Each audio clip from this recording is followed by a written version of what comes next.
di Sumatera Utara, karena Sumatera Utara nggak dipedulikan. Apa orang Sumatera Utara kurang ide? Enggak, lengkap idenya. Jadi gini ya, seni itu kan Jaya, seni itu kan juga profesi. Itu kan bukan hanya kalau diposisikan, ini positioning. Kalau yang hanya sebagai hobi ini nggak akan berkembang. Itu harus dibangun menjadi profesi. Nah, profesi itu tidak hanya selalu berlandaskan materi. Karena ada orang pilih sesuatu itu, tunggu dulu, ada orang memilih satu profesi, dia tidak stressingnya bukan ke materi, tapi kepuasan batin misalnya. Banyak kok, ya kan? Misalnya orang kepengen jadi guru misalnya, karena kita tahu lah. Jadi dosen, tapi ada istilahku dosen itu kerja sedus jadi sesen. Tapi orang berlomba-lomba untuk itu ada kepuasan batin yang dia nikmati. Tapi kalau jangan nanti kau ajak orang ke seni, motivasinya materi, nggak nemu itu, gitu loh. Kau bayangkan, sekarang gini lah, aku penulis puisi di Surat Kabar. Tulisan satu puisi 25.000. Aku punya anak, 25.000 itu makan satu hari. Jajannya. Nah, pakai apa? Bisa nggak? Bisa aku bertahan hidup nggak untuk itu? Iya. Aku udah syukur kali nengok seniman. Syukur aku nengok seniman nih. Aku tahulah kok kondisinya. Hampir rata seniman kita wartawan. Berapa lah gajinya? Dan mereka itu dituntut tiap hari lah muncul di Taman Budaya. Ada acara ini mereka datang, acara ini mereka kumpul. Salut kali aku luar biasa. Penghargaan luar biasa lah. Kalau kita bicara, kau bicara masih ada uang di bank, tuh diambil, rumah masih ada. Bukan gitu. Jadi gini, ini sedap ini. Jadi gini, ada namanya di dalam hidup itu ada namanya survival ya, survive gitu ya. Jadi artinya pada saat orang itu memilih sesuatu, juga pada saat memulainya itu harus dihitung. Kalau kayak kau bilang itu, oke, nulis puisi itu nggak bisa untuk survive. Kau bisa berhitung dengan kondisi hitungan kau di atas puluhan juta. Mereka hitung dengan atas ribuan. Bagaimana cara ngitungnya? Dia nggak bisa, jangan disamakan. Aku tahu lah bagaimana yang latihan tari dapat 25.000 perak, dapat latihan gendang, make up setengah mati menor-menor. Kan aku bilang kalau kau ambil orang-orang itu memang mereka sendiri tidak survive, ya nggak bisa pasti. Jadi kan kalau itu diskusinya patah. Misalnya contoh, aku mau hidup, tapi dari awal aku startingnya dari seni. Udah tahu bahwa penghasilan nggak bisa tuh survive. Kan gitu. Jadi misalnya contoh lain lagi apa? Ada orang, kau tahu nggak? Ada orang anak sama orang tua berantem. Aku mau pilih fakultas seni budaya misalnya. Ilmu budaya seperti sastra. Aku mau jadi pemusik. Berantem itu orang tuanya. Nggak dapat duit itu. Banyak orang jadi. Kan gitu kan. Tapi anak ini jiwanya ke sana. Jadi dia mulainya sudah survive duluan. Jadi yang direkrut itu jangan kau ambil yang paling titik nadir tadi. Nggak bisa. Tapi bagi mereka-mereka ya memang kehidupannya sudah tidak terlalu tergantung dari hari-hari dari penghasilan itu. Tapi pada suatu hari penghasilan itu juga bisa membuat dia survive. Tapi dari awalnya udah ada yang nopang gitu loh. Kan gitu. Itu kan teori gampang. Kita kan orang perguruan tinggi berteori gampang. Laksanakanlah. Coba ikuti kehidupan mereka seminggu aja. Pening kau. Kau berteori gampang. Kau punya buku untuk dibacakan pendidikannya, untuk dibacakan referensinya. Kau punya pulang ke rumah ada makanan, ada energi yang masuk. Kalau nggak punya, ya nggak usah berteori lah. Alah, tak usah cakap-cakap teori lah. Bantu aja, kenapa katanya? Tapi aku nggak tahu ya. Aku patahkan kok ini bahaya nih. Kalau nggak diselesaikan bahaya. Jadi gini ya. Mungkin peran itu kita ambil lah. Terus story. Aku punya ini kisah saudara keluarga aku sendiri yang aku cerita tadi. Dia itu juga hidupnya susah lah. Ibunya seorang guru SMP. Dia main di taman budaya atau apa di mana aja lupa namanya. Terus aku tanya apa yang kau dapat? Ya kalau ada show dapatlah bang. Berapa? Ya bisa 100.000, bisa 50.000. Tapi saya pikir bisa untuk kau hidup seperti itu. Aku dulu gitu, aku sampai dia mau kirim ke IKJ ya di Jakarta. Ya, tadi aku patah-patahkan terus ke sana. Tapi ujung-ujungnya dia ngotot habis-habisan sampai dia terakhir diangkat sama dikasih beasiswa sekolah di Padang aku cerita tadi. Hari ini kalah adik-adiknya yang lain, dia udah jadi dokter, udah apa. Memang bukan materi juga. Mungkin kalau dilihat kehidupan materialisme ya mungkin dia kalah lah sama aku. Tapi kepuasan dia jauh dari aku gitu loh. Nah, dia bangga-bangga dari keluarga kita, bang. Aku yang pertama jadi dokter, kira-kira gitu loh. Jadi nggak bisa dilihat hitam putih gitu loh. Aku mau lihat dulu ke ini tadi kan begitu pesimisnya kita ya kan macam Jaya bilang macam mana mau hidup bang kalau cuma 25.000-nya untuk puisi. Sebenarnya bisa kita tingkatkan ya value added value-nya bisa kita apain. Artinya bukan 25.000 kita bisa dapat 200.000 asal dilola dengan baik. Ya, kan? Kita bikin pertunjukan atau apapun namanya. Tapi kalau hanya sekedar nulis di surat kabar saja, ya mungkin seperti yang dibayangkan oleh Jaya tadi 25.000. Tapi coba kita buat satu momentum keadaan event yang besar, mereka bukan dapat 25.000 lagi, kita dapat 250.000. Bang Haris, pengelolaan yang betul gitu. Bang Haris, itu bukan soal kelola, Bang. Ada orang yang berkesenian untuk seni, jadi dia hanya taunya seni aja. Ketika dia bicara soal sponsor, udah nggak bisa dia. Mungkin bisa juga, Ri. Seni dia itu hobi atau memang apa? Kalau hobi, kita cari hobi yang bisa dibeli. Macam si Idrus, dia hobi hidroponik ya. Itu dia hobi, tapi bisa laku dijual. Nah, itu menghasilkan. Kita usahakan kayak gitu. Mereka yang suka seni, tapi seni itu bisa dibeli. Maksud aku mesti ada peran orang lain, bukan hanya seniman. Jadi dari awal yang mencari dana. Dari awal kita kan mulai dari hobi. Terus terang aja lah. Kita dulu hobinya apa? Jadi penyiar. Yang penting udah cuap-cuap di radio, senang banget tuh. Aku ingat betul gajiku 30.000 di radio. Cukup apa sih? Tapi pada suatu saat, karena kita terus gelutin, itu kan jadi komersial. Ya kan? Bahkan kita waktu itu aku ingat betul. Aku kalau mau acara di luar 100.000 sejam. SPP masih 63.000 setahun misalnya. Jadi kehidupan itu bisa berubah. Bukan dari awal. Setelah itu nilainya terus. Jadi kalau dari awal dibilang kayak si Jaya tadi, tidak ada diversifikasi daripada usaha itu, ya benar. Tulis puisi terus, 25.000, ya nggak bisa hidup. Mesti ada diversifikasinya. Kau nulis puisi, suatu hari kau buat buku tentang puisi, suatu hari lagi bagaimana minta orang mensponsori, dan seterusnya. Itu kira-kira kayak gitu. Teori. Itu coba jalan. Udah pesimis duluan itu. Ya, aku udah, Jai, aku udah jalanin, maka aku berani ngomong. Misalnya contoh, begitu aku berhobi yang terakhir aja lah, nggak usah cerita masa lalu. Aku cerita pertama itu ingin menanam hidroponik 1 meter 4 tingkat. Kecil aja. Wah, menarik ini. Ku buat yang 2 meter. Wah, kayaknya lebih subur lagi. Udah melihat ada orang yang tinggi. Ku buat yang 4 meter. Ku buat lagi yang 8 batang di atas. Apa yang terjadi hari ini? Maaf ya. Karena Bang Halis kan pernah lihat tuh, aku ada aja order sekarang. Order aku nggak murah-murah. 1 rak itu sampai 2,5 juta. Aku ngerjain 1 hari. Artinya apa? Itu tadinya dari hobi. Tapi bagaimana memanfaatkan hobi itu, ya kan, menjadi satu penghasilan juga ke depannya.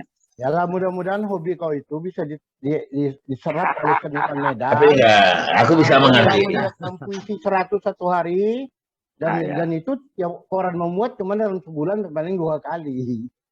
Tapi aku mengerti pesimisnya siapa. Jaya aku mengerti. Hampir semua begitu. Nah, aku kan sempat sampai hampir terperosok untuk menjadi seniman. Ada duit pokoknya berseni, ya kan? Nah, sempat. Tetapi aku mikir, aku mau memilih hidup yang mana? Ya, hidup yang kalau itu aku jalanin sendiri no problem. Aku kan harus punya keluarga dan itu nggak bisa hidup dari seni aku saja. Jadi benar, pesimistis yang dirasakan oleh si Jaya itu memang ada. Nah, sekarang tinggal menambah edit value tadi yang kata Bang Haris, bahwa mereka juga harus bisa memasarkan ya produk mereka. Retno, Yono, ya siapapun itu bisa memasarkan atau bekerja sama dengan lembaga. Sekarang aku tanyalah, jujur saja kalau kita tanya, si Idrus ini kan pernah di Wicaksono, pernah di produk mie yang gede. Coba sekarang kalau datang proposal untuk bikin tari Melayu, belum tentu diterima itu. Ya. Nah, tapi kalau musik aku potong. Tadi ini aja kejadian yang nyata. Pada saat aku waktu itu kerja di perusahaan Argo Manunggal Group lah ya. Waktu itu aku produksi konveksi permen. Didatangi aku oleh satu radio Terminal Musik Indonesia. Datang karena dia kena tahu aku penyiar, Bang, mau ikut sponsor nggak acara aku? Aku bilang, apa acaranya? Orang ini kan namanya advertiser ya. Kami sebagai yang mendanai namanya advertiser. Aku bilang sama dia, apa sih acaranya? Aku bilang, mungkin kau kenal tuh Adi Susilo itu udah meninggal. Dia bilang, Bang, kami mau buat acara festival karaoke. Ada Ati Sibi dan lain sebagainya. Terus formatnya bagaimana? Gini-gini. Karena aku itu mengerti, aku masuk ke dalam itu, aku olah karena apa untungnya untuk aku. Nah, mereka setujuin, aku sponsorin. Jangan kau bilang bahwa belum tentu aku mau. Karena yang penting begitu aku dilibatkan, ada kepentingan tuh aku bisa meningkatkan penjualan aku, produk aku nanti dikenal orang, aku biayain. Akhirnya, dari semua perusahaan jadilah aku penyiar. Perusahaan, Kenapa? semua perusahaan yang ada di Indonesia berapa orang yang macam kau? Banyak lah. Ya lu, nggak ada Iya, iya, itu. iya. Oke, oke. Aku rasa begini, Ah, sebelum kita lebih jauh berputar-putar dan kita tidak mendapat jawaban, ya ini kan baru semacam. Jadi simpulkan ya apa? Dari simpulkan orang aja diskusi kita ini kan ada yang dari sisi konteks nih pesimistik, ada yang optimistik, ada yang di tengah kan biar aja orang nyimpulkan. Anggap aja ini lempar bola. Anggap Ya, aja kita lempar bola. minta kawan-kawan kita nanti yang melihat apa acara kita ini untuk memberikan jawabannya, masukannya kan begitu. Iya betul banget. Uh, Iya. Bagaimana harusnya apa sikap kita kan. Kita kan kepingin seniman-seniman kita ini kan juga jangan jadi orang yang apa menjadi orang yang bukan amatir saja, profesional ya kan begitu. Betul. Bisa meningkatkan taraf hidupnya. Itu Ini dia. coba jadi bahan pikiran kita juga, Bang, barangkali. Jadi Adanya orang di sana tuh, ada orang di satu tempat yang mau membantu, cuman belum bisa kita raih aja. Iya. kalau aku mungkin ini apa namanya statement apalah penutup ya. Aku sering ngomong sama orang kalau ngajar di awal aku ngomong. Aku bilang tanda-tanda the winner dan the loser atau pecundang dengan apa? Gampang. Itu ada singkatan aku BEJ namanya. Bukan Bursa Efek Jakarta. Untuk apa nih? Untuk titelnya pecundang. Apa itu? B itu blame. Orang suka sekali nyalahkan. Ya. Kemudian E itu excuse. Banyak sekali alasan.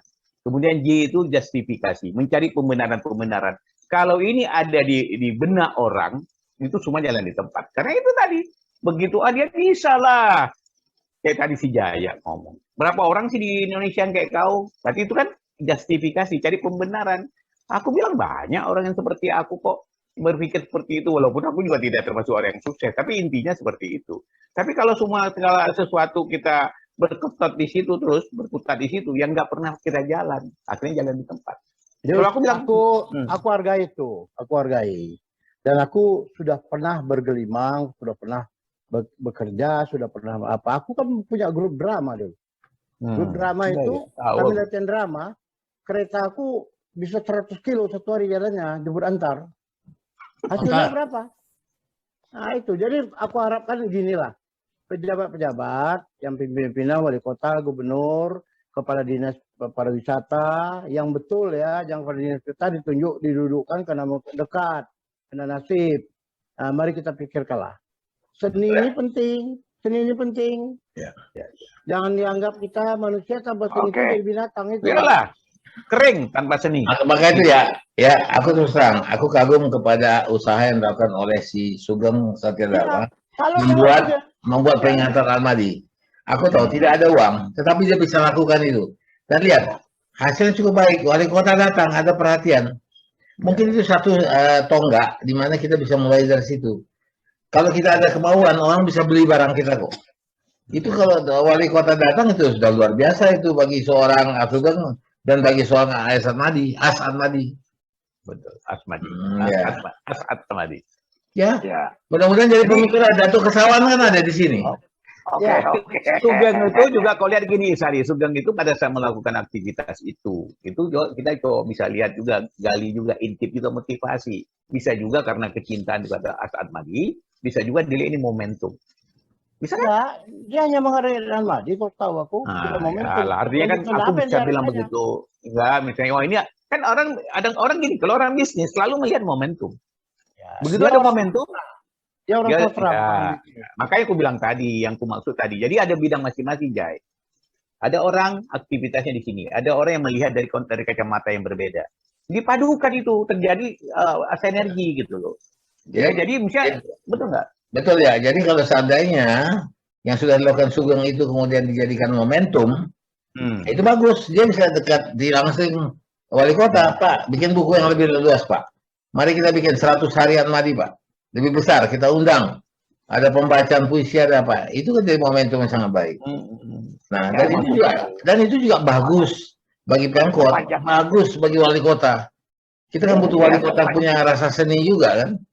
Ya, sepanjang dia itu bisa mengangkat seniman itu, ya kita harus hormat dan salut itu. Kita gunakan momentum itu barangkali ya. Jadi kalau si wali kota ini harus berpikir di luar kota lah. Jangan ikut apa yang udah terjadi sebelumnya. Kalau di marketing namanya produk Me Too. Jangan lagi gitu. Jadi ada breakthrough-nya lah, ada terobosan. Dia harus berpikir di luar apa namanya out of the box lah. Jadi itu yang bisa gimana? Yang bisa ya kita ini yang kayak tadi si Isbian benar sekali. Itu kan mulainya mungkin dia karena cinta kepada Asmadi, tapi ini jadi momentum. Kenapa nggak di follow up yang gue bilang tadi? Kan si Bambang bilang tadi, masih kok momentum tuh masih ada, ya udah gerakkan sebelum besi yang dipanaskan itu dingin. Oke. Ya. Ya. Oke. Terima kasih. Jadi Sampai jumpa. mudah-mudahan ini membuat bisa menggalakkan lah banyak rasa berkesenian di Sumatera Utara, di Medan terutama. Menggalakkan bahasa Indonesia kan? Ya. Bukan bahasa Padang kan? Oh, kalau galak Padang apa? Marah. Padang galak gitu ya. Berantem ya. Ya, Oh, galak ketawa, ya, gelak. Galak.